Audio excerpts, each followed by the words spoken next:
Hello, everyone. I hope you're all doing well. Welcome to Fola's One Red Card. It's already the 16th edition of your favorite podcast. I'm, of course, joined by my three usual lads, Darren, Alex, and Jotis. How it's going, guys? It's going good. Last day Yeah. of Amazing. Champions League. Yeah, this really day is good. very exciting. Of course, we're going to talk about all that. Just before we begin, please don't forget to follow us, put a like, and comment our content on our social media.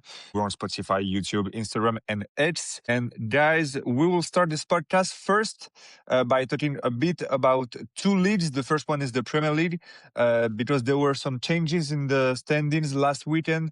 In particular, during the clash on match day 23, Manchester United beat Arsenal 3-2 at the Emirates Stadium in a very exciting game. We'll start with the Gunners, who, despite remaining at the top of the league, of course, suffered their first home defeat of the season. It always seems, I don't know if you agree with that, but when Arsenal have the opportunity to seal the season, they lose their lead. So question for you Yeah. guys, when you look at Arsenal right now, do you see them as future champions of England or not? Alex, tell us. I see them as Premier League champions, but not because they went on an amazing run and beat everybody. I see them as an Premier League champions just because they have no real team that can compete. I mean, not compete with them, but stay consistent enough in order to gain the amount of points they need in order to be competitive. So yeah, luckily it's kind of similar scenario like it was for Liverpool last year. Like they are the most consistent even though they aren't the best team ever. So yeah. Yeah, exactly. It feels like even if Man City can be the main rival of Arsenal, when they had the opportunity to bounce back and to gain some points, they didn't achieve those objectives. So yeah, I think it will be hard. Justice, do you think Arsenal will be Premier League champion, or maybe we can have a surprise at the end? I think they'll bottle it. I think they'll bottle it as Arsenal are the bottle job masters. I love you when you say that. Who is gonna win it though? I think Man City could win it, honestly, Okay. because there's only 4-point difference, and we saw Yeah. like Man City made some huge signings recently, and it only means one But- thing, like they're ready for it. It's true that they haven't been consistent in the Yeah. past couple of games, Mhm. but it's only 4 points, and it only takes 1 or 2 games to like change everything. And Arsenal, can they stand the pressure? And now we're heading into the phase where it's a lot of pressure coming in. I think they'll bottle it. And Aston Villa, and it's the same thing. They're only 4 points behind, right behind Man City, and same points at Man City. And yeah, they're putting on pressure as well. So I don't think Arsenal are winning it. Bro is a generational Arsenal hater. yeah. Darren, what do you think? Do you think Man City can create once again let's not say the surprise, but the return and win this Premier League title this year, or do you think Arsenal is too far above them? I think Arsenal is gonna win, but I also Mm-hmm. agree with Alex on the point that Arsenal are not an invincible team. They're not unbeaten. It's just that their opponents in this title race is not as strong to climb and like hold on to that league title. I mean, Man City, it's obvious they are not in their best form right now. They are struggling a bit with injuries also, and I think it's a chance for Arsenal to shine. And maybe this year it's gonna be finally their chance to win the Premier League. That's my opinion. Alex, tell us. Yeah, I mean, Erin like literally sum up everything, but at the same time, I believe it's true, but at the same time, I think it's a bit harsh because I think we are kind of used to like the crazy battles for the title between Liverpool and City when both teams beat everybody and they Mhm. went on to do 99 and 97 points. That's not the case anymore. So even though they will be champions, it's harsh on them to put like this tag, like, oh yeah, champions just because of that. But Yeah. it's the reality. True. It's Yeah, football and nowadays. yeah, you're right. I agree with you. And let's remind also that for the next 2 games, City will travel to Tottenham and then play at Liverpool. Meanwhile, Arsenal will play at Leeds and then receive Sunderland. So maybe they will make the difference after those 2 games. We'll see. And now let's talk a bit about the miraculous Manchester United. As we know, it was former Red Devil Michael Carrick who took over the reins after Amorim's departure. And it's kind of fair to say that he has completely transformed the team. After winning the Manchester Derby, we talked about that, United continued their winning streak with a stunning victory over Arsenal. Guys, who could have imagined less than a month ago that Man United would beat Man City and Arsenal directly after that? The Red Devils are now fifth in the table, ahead of Chelsea and Liverpool. Darren, what can we expect from this between now and the end of the season? And above all, what do you think of the level of play shown in recent matches from Manchester United? You know what? When I'm watching Michael Carrick's Man United, I totally feel the vibes of Ole Gunnar Solskjaer's Manchester United when he first took in charge. I think it was 18-19 season, Yeah. 2018-2019 season, the second half of it. So I'm feeling the exact same vibes because you can see the confidence in players. I mean, I didn't watch the Liverpool game, or sorry, Man City game. I watched it very briefly, I mean, but on the Arsenal game, I felt like the players' confidence was very, very high. I mean, those goals by Dorgu and I think it was Cunha, if I'm not mistaken. Yeah. Those two goals were really incredible. And it doesn't only require technical ability, it also requires self-esteem to score those goals because normally when a player gets in that position in, let's say, Ten Hag's Man United or Amorim's Man United, I forgot his name for a second. Everyone Yeah. forgot it. Yeah, in Amorim's Man United, maybe we were not risking that chance to take shots from outside the penalty area, which was showing little bit of lack of self-esteem. But it's very clear that Michael Carrick has given this freedom to them. It feels more natural, the way they play football, more an instinctive level of football. So I believe he's doing a fine job, but it's too early to speak for anything long-term. We'll just have to revise what he did at the end of the season, but so far so good. I mean, from this hard fixture, I think they've gotten the best they can. Yeah, Jotis, when you see the returns of Kobe Mainu in the midfield, Lisandro Martinez also, we talked about that guy, you remember, a few weeks ago, and now he's back and he's really consistent. You also have the Ballon d'Or. I think you saw Ballon the d'Or. Ballon d'Or on the Instagram and Twitter. Nice when one. you watch Bomo plays, when you watch Cunha, when you watch Casemiro also, it feels like this is a totally other team than what we saw in the months and in the years before, right? 100%. I mean, Man United is, I think I said this before, Man United is the most random team in Premier League. Like, they'll go on and lose against teams like Grimsby and then they'll win against like the top of the table, Arsenal. It's so unpredictable. I mean, it's looking good at the moment. I mean, this happened before as well. As I think when Solskjaer took over, it was the same in the beginning. Like, there was a big run, and then they, put it like they changed him from interim to like the full-time manager, and then it didn't turn out particularly well. So I'm just curious, like, as to what happened, like why when there's interim managers, there's like a sudden boost of energy in the team. But the question is, would this last? Would this last for at least 5 games so the guy can cut his hair? Let's pray for him. That's the real question. Yeah, 3 to go. Yeah. Then would they finish at the end of the season? They're 5th now. Yeah, I mean, it's something that we need to wait and see. I have the perfect answer to the question that Jotis just asked. Manchester United, hear me out, will finish 7th in this Premier League season because the Michael Carrick sugar era will end after 6 games, let's say, and they will start losing like they usually do. It's nothing. It's just Man United.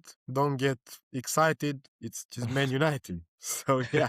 What you say is a perfect transition for the next subject, because we would like to remind that, of course, Liverpool lost once again at Bournemouth and are now in 6th place. Chelsea, Man City, and Aston Villa won. So, guys, only 4 points separate Arsenal, the leader, from City and Villa. And also, 4th place will certainly be contested between United, Liverpool, and Chelsea. Maybe another contender for you, Alex. I want you to tell me what is your top 4 prediction for the end of this Premier League season. If you have to give a top 4, what will it be? Darren, tell us. If I have to give a top 4, I would say Arsenal first, obviously, I've said it. Man City, I think they're going to hold on to second, even though they're not going to be champions. Third, I'm going to change it. I think Aston Villa is going to drop some points. Was Chelsea 4th right now? Chelsea is 5th. 5th. I think Chelsea will climb up to being 3rd, and Aston Villa are going to be 4th. Aston Villa 4th, okay. Jotis, what's your top 4 predicted? It's sort of the same, just that Man City would be 1st, and then Arsenal 2nd, and then, Chelsea third, and then Aston Villa, fourth. Aston Villa Arsenal fourth, fourth. okay. Aston Villa fourth. Aston Yeah. Villa, Oh, not okay. Arsenal. Not Arsenal Arsenal, no. second. Yeah. Not Arsenal. Alex, what would be your top four? I think Arsenal are gonna be champions. Second, Manchester City. Third, Aston Villa, and fourth, Liverpool. Yeah, you're. I kind of agree with yours. I think I share the same top four with you. I kind of agree that Aston Villa will drop some points, but for now, when you see they have 8 points more than the fourth, who is Manchester United, Yeah. and I think because they're not playing in the Champions League, they will have some times to get a bit of rest and to secure this top three. So yeah, I'm gonna go with Arsenal, City, Villa, and Liverpool at the fourth place, and maybe Chelsea at the fifth place. We'll see if the fifth place is qualificative for the Dutch Champions League. I think it should be. Normally, it's like 5 places right now, but yeah, we'll see. I think so.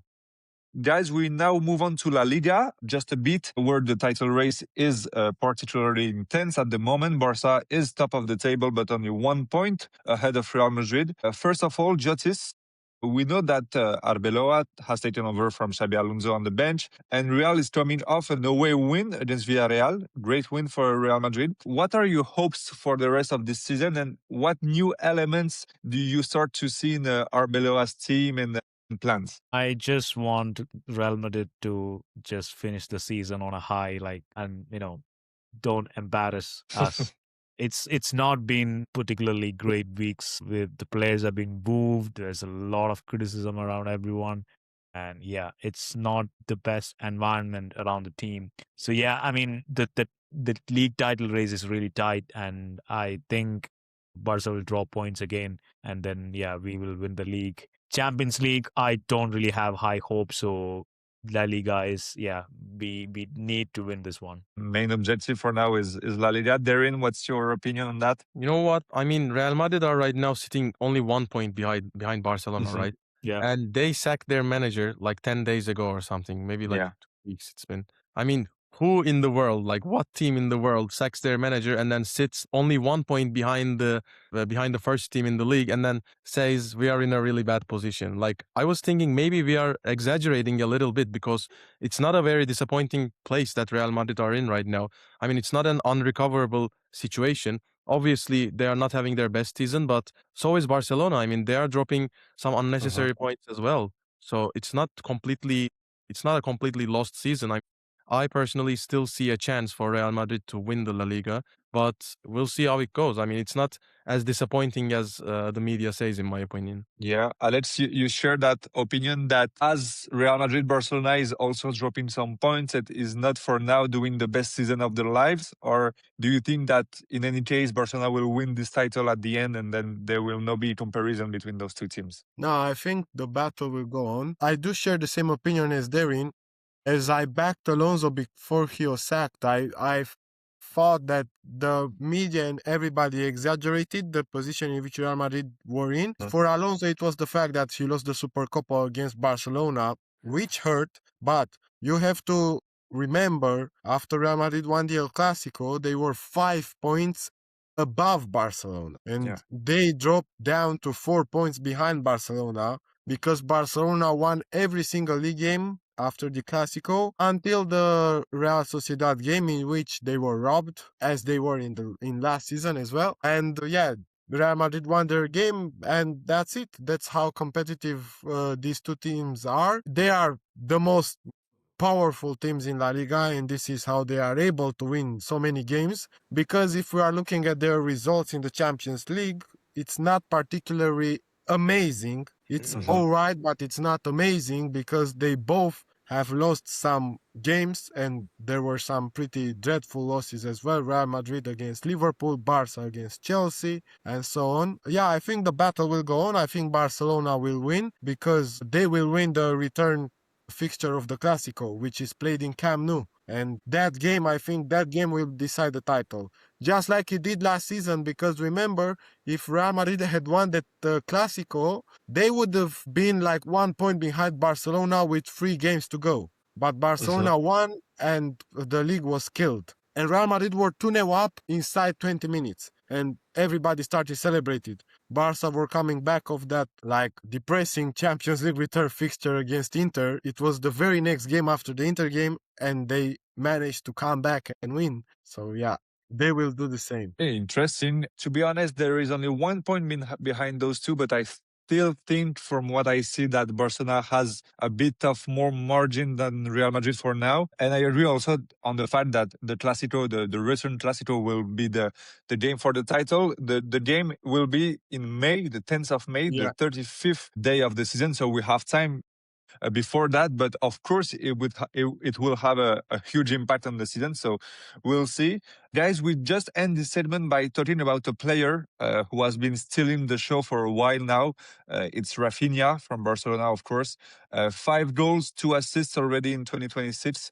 Guys, do you think when we think that Rafinha is Barcelona's best player, of course, we talk about Pedri, of course, we talk about Lamine Yamal, we can talk about other players, but for you, is Rafinha Barcelona's best player, Darren? For me, I don't think so. No, for me, I mean, he's a great player. He's one of the best in Barcelona, but for me, it's Yamal. Still Lamine Yamal, okay. Jotis, who do you think is Barcelona's best player right now? I think at the moment, yeah, Rafinha is Barcelona's best player. I mean, he has turned up whenever the team needs him the most, even though he was out injured for a while and he came back and, showed up with goals and assists. So, yeah, I think he's the most important player for Barcelona at the moment. Alex, as of course, huge Barcelona fan, for you, is Rafinha the best player of this squad right now? I know Go it. on, I'll say it. It's He's injured. He's the best injured. player. Yeah, he's injured. The best player of Barcelona is Pedri. His influence on the game is crazy. Second is Rafinha. Third is, as of lately, third is Joan Garcia, and Lamine Yamal is fourth. Okay. Wow. I hope Lamin doesn't watch this, bro. He's gonna block you. You put him No, in but fourth. it's true.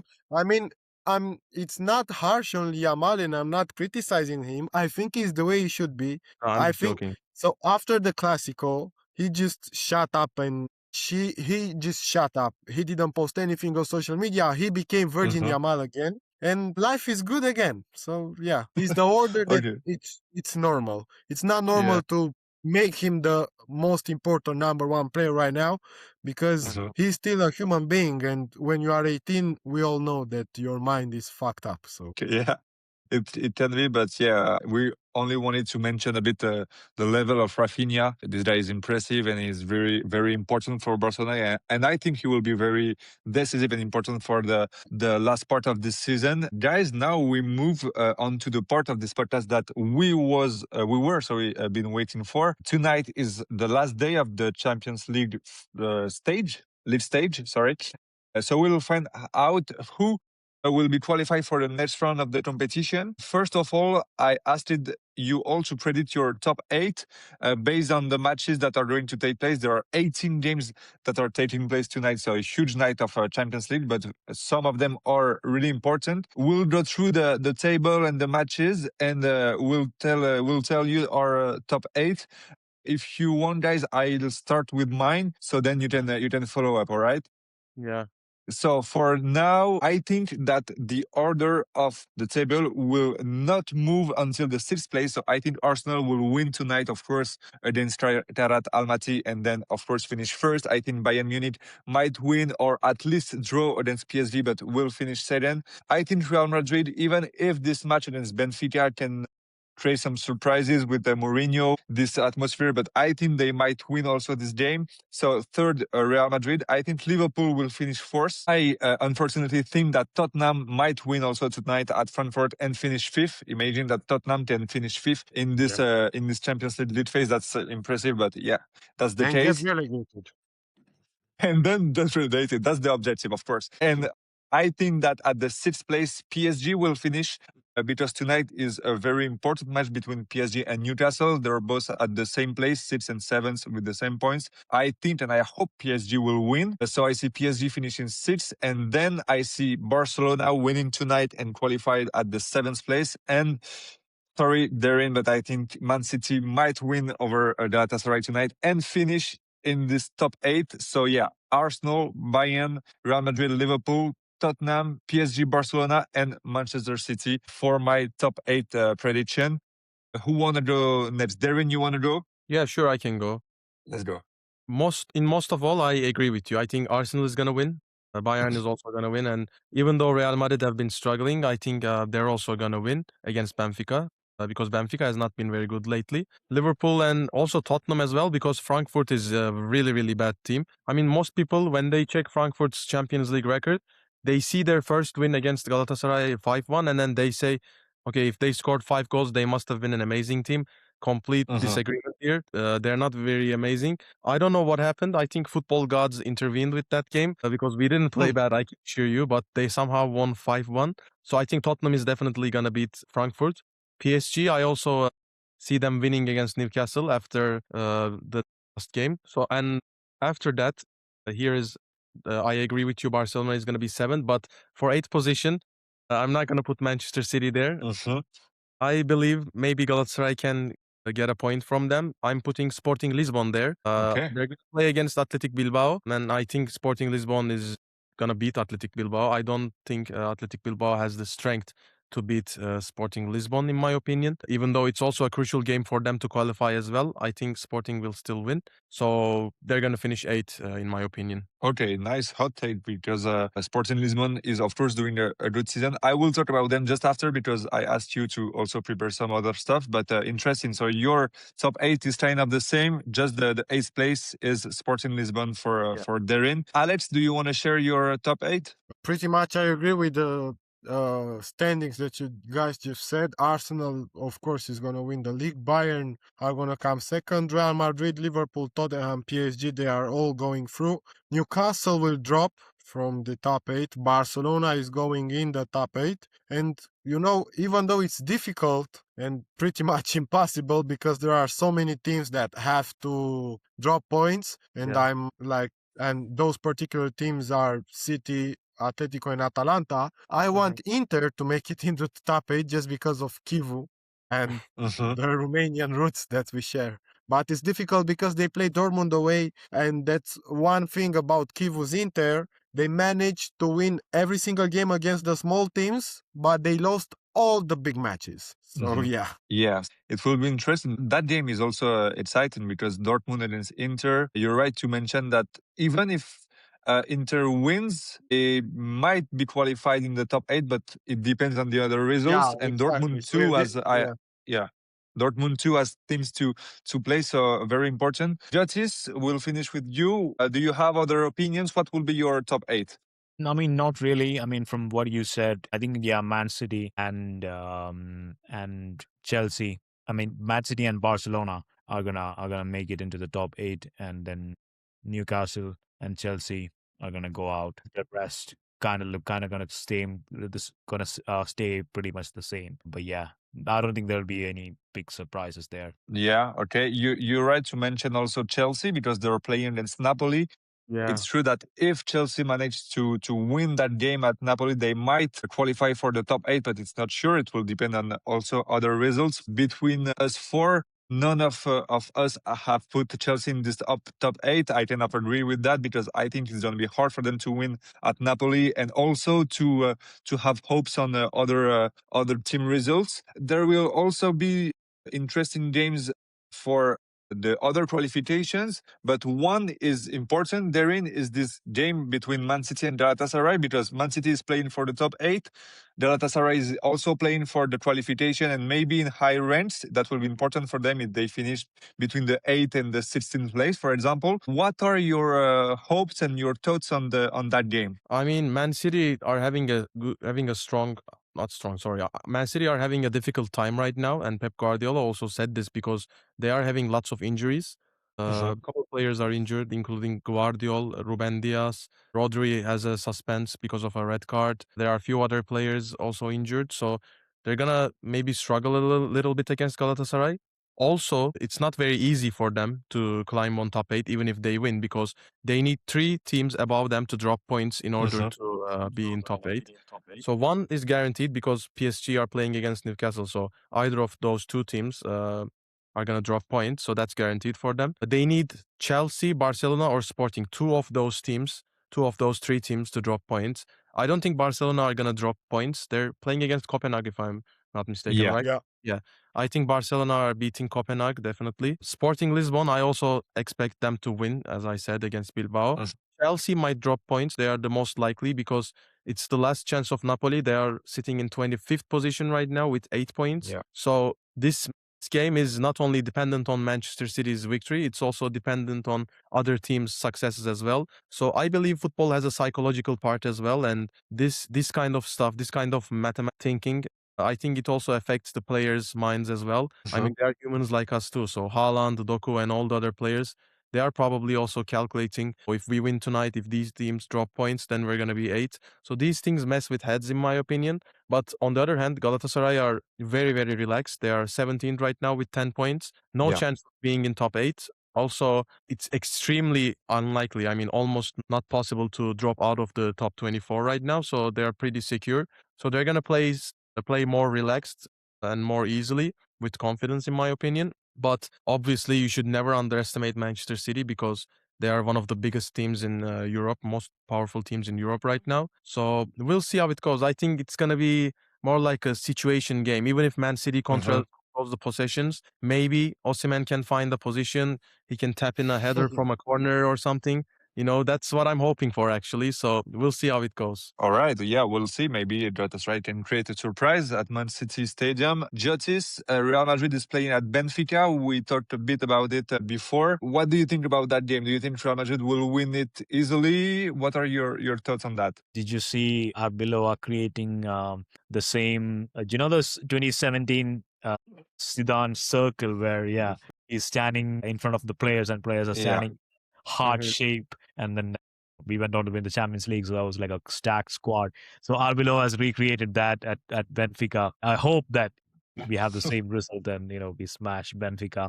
But I have high hope for this game. I don't see like why we wouldn't win that game. So yeah, I think it should be a pretty straightforward win for us, and we have to win it. Yeah, 100% confidence.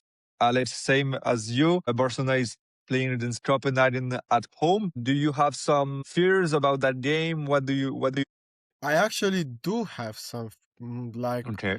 something inside me because Copenhagen are a really tough team, and Derry knows that because 2 years ago they Don't make knocked me remember. Yeah, uh, man. No, they go on, go on. Galatasaray out of the group stage, and even after that, they had some pretty decent results in Europe. Barcelona are have more than enough quality to beat them, but it never playing this risky kind of football. It depends on like moments, details. So yeah, I think they will win, but it won't be as straightforward as people might seem or might believe. Yeah. Copenhagen are Okay. one of those teams where they stand very, very tight and physical in defense, and then boom, in 5 seconds they do a perfect transition and then score a random counter-attack goal on you. They're a Yeah. team like that. So I agree with what you said about Barcelona's defensive mistakes or stuff like that. Well, Barcelona has to win, also to make it into this top 8. Also for PSG, because first thing is that the opponent is not so easy. Newcastle is a huge team. I remember when we faced them 2 years ago, they kind of smashed us. Of course, we were not the same team, but it's an English team, really competitive one, really consistent one.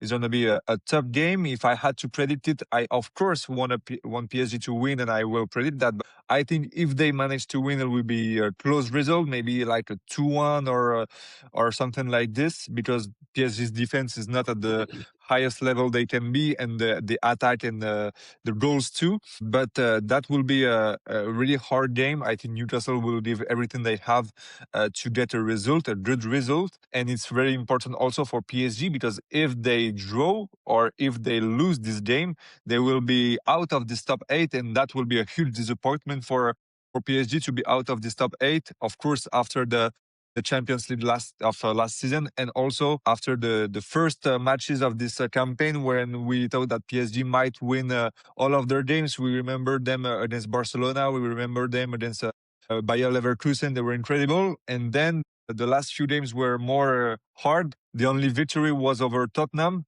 fortunately, thanks to Vitinha.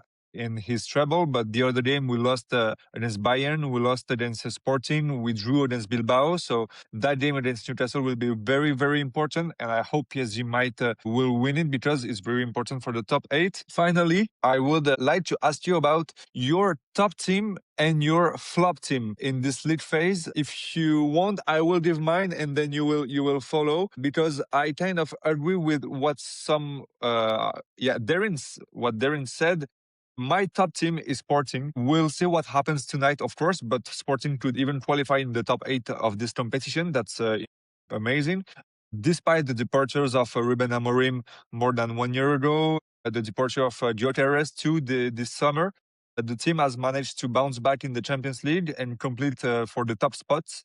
So yeah, well done to them. And that is my top team. Alex, who would be your top team of this league phase? Arsenal. Just they won every single game. They might be the first team. I mean, they might be the first team to win all of the 8 games in the new format, because last year Liverpool lost. They were actually in the same position. They won 7 Yeah. out of 7 and they lost to Girona the last game. Yeah. Maybe Yeah, tonight. now it seems that against Raat Almaty at the Emirates Stadium, Arsenal Yeah, might win. Right? unlikely. Yeah, they Likely. should be. Odds are in their favor, I would say. Yeah. Okay, so Arsenal for you, Alex, of course. Justice, do you have a top team you want to mention? It can be also a team that is not at the top spots, but a team you want to mention because they're playing good, or whatever you want. Tottenham. I don't think Mhm. anyone expected Tottenham to be at 5th at the final day of the group stage. I mean, even if they draw, I think they could still get in. Maybe, I mean, depends on the other results, of course. But I mean, Going. Erin said it yourself. Like Frankfurt are not really doing good, so they could easily make it to the top 8, and they're probably going to make it ahead of teams like Atletico Madrid, Chelsea, Inter, Juve. It's Tottenham, and they've done that. So yeah. That's my Also, Your it's surprising because Thomas Frank, I mean, the Tottenham fans, as far as I've seen, they want Thomas Frank to get sacked because of the Premier League results. Yeah. But when you look at the Champions League table, it's completely opposite. There's a point as well, right? I mean, this means nothing because they could just get knocked out the next round. Exactly. So yeah, doesn't really Which mean is probably going to happen. No offense to Tottenham. But remember when they reached the Champions League final out of nowhere? Yeah, Might that That was happen was again. crazy. unexpected. Yeah, The most. that's yeah. right. Imagine if they won it. Arsenal for Alex, Tottenham for Justice. Darren, do you have a different team from us that you Yeah, want to place at the top? I have a completely different team. They are not in top 8. I'm going to say Karabakh are the top team for Okay. me because Nice one. they are a team with the team value, their squad value is around 25 to 30 million euros, something like that. And it's absolutely crazy. I mean, they are sitting in between teams with 300 million euros, 400, 500, 800 million euro squad values. And they got 10 points just by sitting in a squad with 29, 25 million euro squad value. That's a huge accomplishment, if you ask me. I mean, they almost beat Chelsea.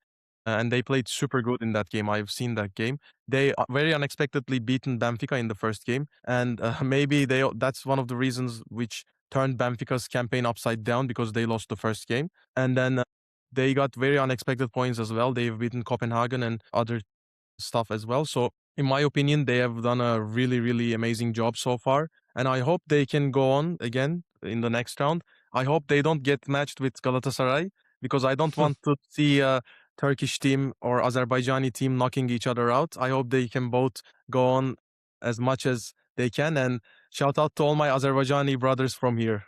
You're right to mention Karabakh because 10 points with the 7 games is quite impressive for that team that you mentioned. What I love the most is to see that they're 1 point ahead of Olympique de Marseille, and that's a great news. Tonight they're playing against Liverpool. That will be hard for them, but maybe they can manage to do things. We'll see. But okay, interesting teams, guys. Thanks. Now we're gonna. I'm going first because I'm going to talk about Villarreal. I know that in my predictions at the beginning of the season, I had placed them really high. But we'll talk about that. Maybe next week we'll make a point on our predictions. Yeah, don't worry. As a result, Villarreal is 35th. out of 36 in this ranking for now, with only 1 point earned against Juventus. It was in October 2025. 2025. Otherwise, it's been nothing but defeats for this team, which, in my opinion, given their level last season and their schedule, should have been much higher in this ranking. They're at the 30th place. That's a really, really bad result. So obviously, my flop team is Villarreal. Alex, do you wanna share your flop team? Yeah, for me, my number one pick would have been Villarreal, but just because you said it first, I'm gonna say Napoli because with one game to go, they are on the 25th position. They have very big chances to make it to the playoffs because they are level on points with PSV, Athletic Bilbao, and Olympiacos, who are above them in the first positions for the playoff. But you would expect more for Napoli, especially because they are the champions of Italy, and supposedly Serie A is the third best league in the world after Premier League and La Liga, and their champions are sitting 20th in the table with only 2 wins and 7 goals scored. And don't forget about the losses they had because they lost like 6-2 to PSV and other embarrassing losses. So for me, it's Napoli. Man, they Yeah, couldn't you're beat Benfica, and Benfica are in a really, really bad situation as well. That's Yeah. true. That's true. Also, just a reminder. I assume that you remember that at the beginning of this year, I have predicted that Napoli and Villarreal will finish in the top 8 in the Champions League phase. For now, they are the two first flop teams that we were mentioning. So we'll talk about that next week, of course. But yeah, I have to maybe work more. Tis, who would be your flop team this season? I mean, I was going to mention Napoli, but now that Alex has said it, I'll probably go with Inter. Inter is the top of the table in Serie A. And now I mean, like Alex said, the likelihood of them getting into top 8 is so slim. And they are currently at 14. I mean, there's still playoffs. They could still make it, but yeah, it's not the position you would expect Inter to be in, especially since they made it to the final last year, didn't they? Yeah, Yeah. they did. Yeah. Are you So being sarcastic here? Yes, yeah, Inter, you're right to mention that maybe all of us before the start of this Champions League campaign, we might place them in this top 8, maybe in the 10 first places, but not at this level. As you mentioned, there are 14s, they have 12 points, they still made it into the top 8 too, but of course, I think we expected way more than that from Inter. Darren, you'll finish that round. Who is your flop team this season in the Champions League? I was also thinking about Napoli, but I'm gonna change it. I'm gonna say Ajax because I think they had a really, really horrible Champions League campaign as well. They didn't win a single game in their first 5 games. They lost all of them. I mean, 0 wins, not even 0 wins. Like all losses in 5 games is actually embarrassing for the top team of Netherlands because they are not as bad as these results show. I think they can do better. They have a decent young generation of squad. They only won their last 2 games, and I would say those last 2 games are not easy, but like relatively more winnable compared to their previous games. They won against Karabakh first, and then the last game on the 7th week of Champions League, they won against Villarreal. And you also mentioned how bad they are as well right now. So I wouldn't call it a huge victory. They are sitting 6 points right now in 32nd position. And in their last game, they're going to play against Olympiacos. Olympiacos is also a very crucial game as well because they are 8 points on 24th point. They are on the edge of dropping out of Champions League. So they need at least 1 point to secure their place. And it's also a chance for Ajax as well because winning those last 2 games, they made them sit at 6 points. So if they supposedly win this game against Olympiacos, they're going to be 9 points. And 9 points might just be enough to qualify for the Champions League. Problem is the goal difference. They have one of the worst goal difference in Champions League right now with Yeah. -12. So I don't think they're going to qualify even if they win. So that's why I chose them as my flop of the season for this Champions League season. Okay, guys, thanks for that. We'll do the same teams, but now about the players. We also chose one top player and one flop player of this league phase. For the top player, I'd like to mention Vitinha. could have mentioned Victor Osimhen, but I probably leave that to Darren. But for me, Vitinha has been PSG's best player this season, especially in the Champions League.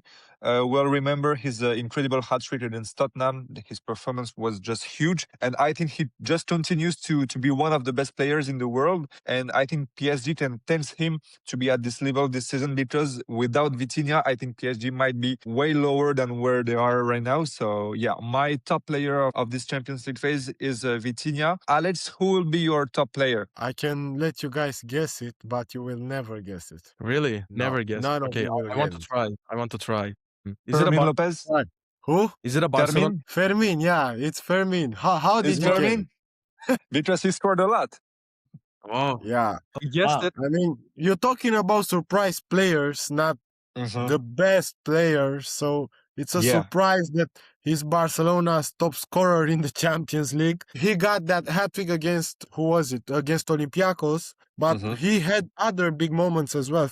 And I think Fermin is kind of an underrated player all around, not only in the Champions League, but overall. So yeah, the surprise player for me is Fermin. Yeah, you're right to mention Fermin. Also, he scored 2 goals also against Sparta Prague last week, right? I think.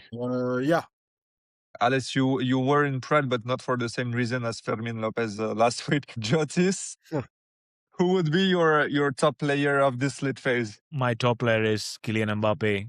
I mean, without a doubt, he has delivered every game for Real Madrid. I mean, he is top scorer of the league phase right now. Like he's leading the board with 11 goals in 7 games. yeah. So even though there are a lot of controversy surrounding Mbappe's role, his impact on Real He's the Madrid's dressing room, dictator of yeah, football. I mean, haters say a lot of things, but you can't deny the fact that he has delivered. So yeah, he is for Real Madrid. I mean, for the league phase, I think he is my top player. Yeah, already 11 goals for Kylian Mbappe. Maybe he will break that 17 goals record from Cristiano Ronaldo. We'll see. Darren, who is your top 8? I predicted that it would be Victor Osimhen, but maybe I'm wrong. I don't know. No, you're totally correct. It's Victor Osimhen Uh-huh. for sure. I mean, I'm not talking about surprise, but I can also talk about surprise a little bit. He's right now sitting third in the most goals scored, so that's a surprise for me.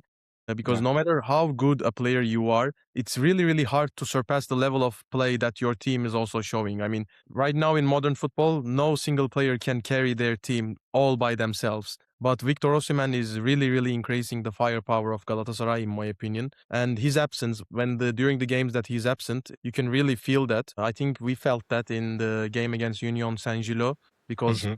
Osimhen was absent that game. I think he was injured, if I'm not mistaken. So that game, Galatasaray lost at home 1-0 against Union Saint-Gilloise. I think if he was present, they would have definitely won that game. But yeah, if you ask me, I'm definitely gonna say Victor Osimhen is my top player for the group stage. Yeah, you're also right to say that when you have such a wonderful number 9, wonderful attacker in your team, that can make, of course, the differences when you see some big teams playing without a number 9 or without a good number 9. You find that in big games they can struggle to win or to score. So when you have, like, when Galatasaray has a chance to have a player like Victor Osimhen, of course you have to capitalize on that, and he's doing great that season. So yeah, I can agree with you that he's your top player. Exactly. We'll finish this roundup with the worst player or the flop player, let's say, because the worst player is not the case. But mine, I have to mention Mohamed Salah. We know that he's having a very difficult season at Liverpool, but Liverpool is doing not so bad in the Champions League, to be honest. But his performance has been far too poor in this league phase. Only 1 goal and 1 assist in the Champions League this season is unfortunately far too little for a player like him. Of course, the situation is special for him, and he's not in the best positions in the squad, but still, he's one of the best players of the world, and he has to be way better than he is right now in the Champions League. So yeah, my flop player is, of course, Mohamed Salah. Alex, who would be your flop player? I think I must say Rico Lewis from Man City because he's like one of those players that City are playing just because they have nobody else to fit in. Mhm. He's not a regular starter, but he was very bad against Bodo Glimt in the game in which they lost. I think that Yeah. was the most shocking result of the whole competition overall, losing to even though Bodo Glimt are a very like physical team to play against, football is an art. You have amazing players. You should be better at football and beat them. They just beat you by running harder than you. So that's embarrassing. Enrico Luis was losing every single duel with those players, with those Bodo Glimt players. So yeah, Awesome. he's my flop of the season. Flop of the season, Rico Lewis. Okay. Jotis, who would be your flop? Fermin Lopez? Have I ever criticized Mo Salah? No, my flop would be Araujo, and then Yeah, I mean, doesn't need much explanation there. I agree. Alex, I agree. Yeah, like the I agree. hardcore fan. I mean, last week, I mean, a couple of weeks ago, he gave us all the reasons. How many games did he play in Champions League phase? I know he got a red card in one of those. I don't know That's a the good exact one. number, but he hasn't played since that Chelsea game. Yeah, so I mean, kind of self-explanatory. I mean, Barcelona were good, so I mean, it did affect them, but they managed to recover somewhat. But yeah, he is the flop player for me for the season for the league phase. Yeah, we can definitely understand that. Darren, you close that sequence with your flop player. Who would it be? Rasmus Højlund for me. I mean, Okay. in most of the games Man that he played, United. he didn't do anything special and he acted way below expectations. When he Mhm. first arrived from Manchester United, I actually thought that he might do well because he had a good start with Napoli. Also in the Champions League it was against Sporting Lisbon, he scored 2 goals, so he had a decent game as well. But apart from that Sporting Lisbon game, he didn't do anything for Napoli, and his team is right now on the edge of dropping out of Champions League. When you don't step up for your team in crucial moments like this is what happens. So obviously I don't blame only one player, but he's one important part of that team. So for me, he's the biggest flop of this season so far. Okay, interesting. To be honest, when I prepared that reflection of flop players, I had few names in mind. I chose, of course, Mohamed Salah because he's maybe the most significant player to mention on that. But I should also mention Bukayo Saka. I'm not saying that he has not been good that season. I think he scored twice and assisted twice too. But when you look at Arsenal, they're leading the phase. They won all their games. They're leading the Premier League. Of course, Arsenal is the best team this season so far, and they're beating everybody. They beat Bayern Munich. They beat everyone. But Bukayo Saka is supposed to be the attacking leader of that team. Maybe not the captain, but the second or the third player of that team. I mean the leader of this attack. And I don't know what you think, guys, but do you still think that Bukayo Saka is the star boy, the player, the medias and also sells us before? What do you think about that guy? Is he the guy of Arsenal? Is he the one that can bring title for that team, or do you think he might be a bit, let's say, overrated or something? What do you think? I think he is overrated, and it's not like it's just like any other players. It's not his fault. It's Arsenal fans being delusional, and then English media just hyping up young English players for no reason. He is a great player. He's a world class winger, but he's nowhere near the hype that fans and the media gives him. Yeah. So he's not gonna be the one leading Arsenal to the title if they manage to do that. Alex, for you, Bukayo Saka is the plus one, the player that can make the difference for Arsenal, the leading player of this team, or not, in your opinion? I think he is a player that can make the difference for Arsenal, but I think he needs to do that more often than he has done it in the past seasons, let's say, because he has the quality to be world class, but he's on world class on a consistent level. That's the thing. And I think this is where those debates around Saka are going in. He's great. He's a great player. I think he reached a level in which he just stopped growing as a player. And that's kind of bad. That may be because of the environment as well. But it's also down to the way Arsenal are playing, because they are a very structured team that are playing harambol and they have to massacre the keeper at every corner. You can't have creative players in those systems. So yeah, if he was playing for Barcelona, for example, you would say that he's the best player in the world, because when you are an attacking team, you will score goals. This is why Ferran Torres seems like a Yeah. decent striker. He's a worse player than me. He's worse than me as a player. But he has so many chances that it's so difficult not to score them. Yeah, I see. Darren, to conclude, what do you think? I saw you kind of agree with what we said, but what do you think about Bukayo Saka and his position on the top players? I kind of agree with Alex that the play style that Arsenal plays right now doesn't fit very much to Bukayo Saka. I think he's one of those players with so much talent that he actually wants that freedom to play on the pitch by himself with the ball. But obviously, they're not going to give it to you unless you are Lionel Messi, Cristiano Ronaldo, or Kylian Mbappe.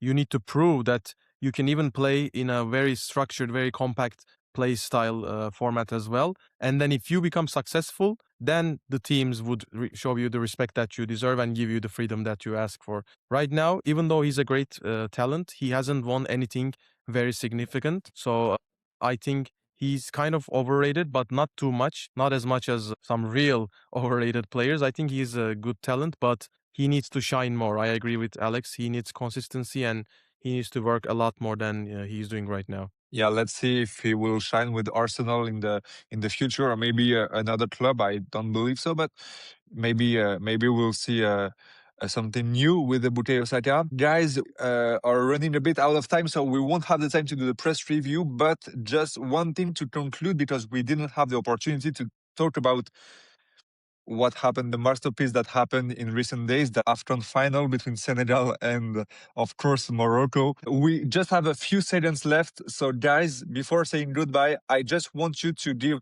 one word describing this final, this AFCON final. Jotis, you can go first. I just want to take a couple of seconds there because, we saw what happened in the final. But did you guys see what Mbappe did in the game against Villarreal?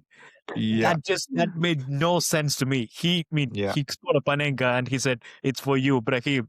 It's like the guy's going through trauma. This guy is like recreating that. It made no sense. I don't That's know crazy. what happened there. That's the biggest troll. Yeah, that I was love Mbappe crazy. for this. It's like this is how you do it. Learn and watch and learn. It's mad. Exactly. That's the Yeah, level of that sarcasm you need to have. exactly. Yeah, that's amazing what Mbappe did. So yeah, one word. If you have to describe it in one word, what would you say? Jotis, Alex, Derek, as you want. Just tell us. I would personally Madness. say just a huge mess. Just mess. One word, mess. Chaos. Chaos, Jotis. Madness. Madness. I'm gonna say Hollywood too, because that was kind of a good movie. Even if you wanted to write it before, you wouldn't imagine that the players left in the pitch, then come back, then the Brahim Diaz and the goal of Gay, that was incredible. That final was amazing, and yeah, I just wanted to mention it because we didn't have the opportunity to talk about this competition. But yeah, Senegal won the AFCON. Congratulations to them, and let's pray for Brahim, and let's hope he will be better really quickly. Guys, if you have nothing to add, I think we've come to the end of this Stints podcast. It's been once again a pleasure. Thank you all for watching us or listening to us on our various platforms. Once again, please feel free to follow us on our social media, 4Lads1 Wildcard. It's really important to us. And yeah, Jatis, you wanted to add something before we leave? Did any of us predict Senegal winning the AFCON? I think so. I said they're going to go to the final, but I think, did I say Nigeria? I don't remember actually. I think I said I Nigeria. think, Darren, you said Nigeria. I remember Alex predicting Egypt against Morocco in the finals, if I remember well. That Jatis, didn't you predict the victory of Senegal? No, I said Senegal and Morocco would be in the final, but I said Morocco would win. Okay, so I think nobody predicted it. Okay, yeah. No, that's how much we know football, guys. None of us predicted Yeah. Senegal to win and they won. Yeah, and please, guys, stay tuned, because next week we're gonna make a huge debate on our start of the season predictions that we made, and trust me, there will be some crazy things to talk about. Guys, thank you very much. See you next week, and have a good Champions League night. Bye-bye. Thank you, Bye, guys. guys. See you.